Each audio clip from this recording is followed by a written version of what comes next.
And you were talking about some of the research you've done in the animal world and with different cultures. The Aka pygmy males, that was an interesting one. What is it that they do with their babies when mum's not around?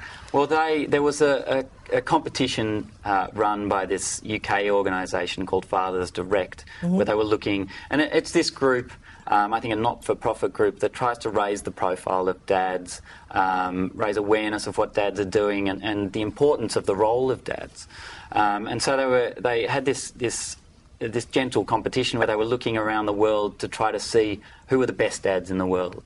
And this was a few years ago, and they came across the Aka pygmy from Western Africa, and there aren't that many of them in the world, and they put babies to their breast. They don't actually breastfeed, but they find that sometimes the mums are away. I don't know why they're away. I don't know what the labour arrangements are. Maybe, who knows?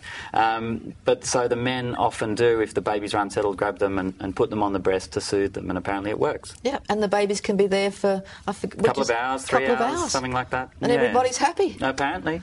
And have you done that with yours? I can't say I've tried that. I would find that a little bit confronting. Call me old-fashioned. But it's interesting, isn't it? You know, when we look at Indigenous cultures, so much of what they did is so normal, natural, harmonious, and yet in our culture, Western culture, we're so cut off from so much of who we are.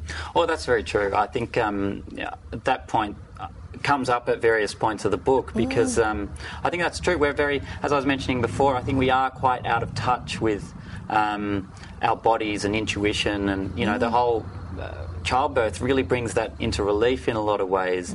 It's been very medicalised and regimented, and once you announce your pregnancy and go to the hospital and register and put your name down for the room and all the stuff that you've got to do, you're kind of on this treadmill where you've got to go for this test at these weeks and this test here, and it's true we don't listen to our bodies all that often, and maybe a lot more men would be putting babies to their breast if we did listen. If we did.